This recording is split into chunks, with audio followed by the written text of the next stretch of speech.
Being left-handed has its advantages. Though Fooly Cooley's viewers never see Naota's older brother, Tasuku, his characterization throughout the series allows him to become as vital as any other member of the cast. References to Tasuku are made in the form of jets flying overhead, opened letters from America, baseball bats, cell phone numbers, and he is even seen in a flashback. More importantly, he is represented by the top bunk of the room he once shared with Naota. Through personal experience, the viewer can relate how close this type of intimate living situation can bring two people.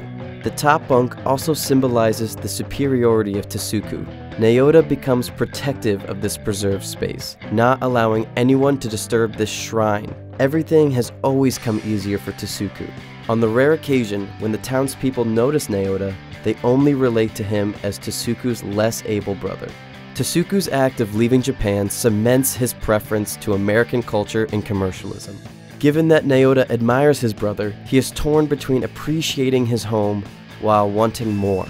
He has seen both the good and bad that can come from this decision to fully accept a different set of ideals. Tasuku's local girlfriend is tossed aside when he finds a blonde-haired, blue-eyed girl in the US. Naota is also hurt by the fact that Tasuku has left him behind to deal with bearings like his old girlfriend, the townspeople, and growing up without a role model.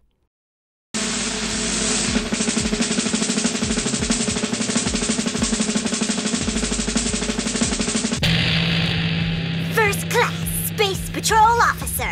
Haruko is a 19-year-old alien, not just in character, but in how she relates to Naota as liminal Japan as well.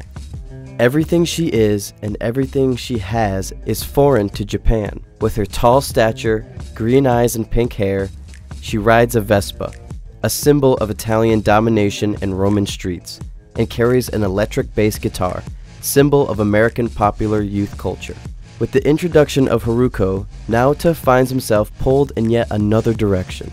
Similar to Tasuku's influence, and even physically reminding Naota of his brother at one point, Haruko represents not only American influence, but the influence of everything non-Japanese. Tasuku is still a Japanese citizen going out to see what the world has to offer, while Haruko embodies that entire world invading Japan and even Naota's own bedroom. The invading influence of Haruko is not always unwanted or unneeded by Naota. His initial impression of her, as she runs him down with her Vespa and follows up with a guitar shot to his head, is not a good one. With a little time and interaction, Naota becomes intrigued with what Haruko represents. She is the shining beacon of hope for the world outside his gloomy, muted hometown. Naota is never quite sure how he should feel about Haruko, at varying times despising her, having his first crush, and inserting her into the role of his surrogate mother. Haruko also has mixed feelings about Naota during the course of the series. First, he is only supposed to be her means to a crucial goal. Upon realizing that her goal was not going to be met as easily as hitting him on the head, she decides to stick close by and see how things progress. She runs down Naota's father in an effort to gain access to their household and ultimately becomes their housekeeper. He does eventually grow on her as she does on him, and they develop a loving relationship which the audience does not know whether will end sexually or platonically. Though Haruko is the typical anime babe of the series, she is definitely not typical in this characterization. Her voice is harsh and awkward, never sounding remotely like the shoujo girls of many anime. Haruko is also not burdened with the large-breasted image common in anime girls today.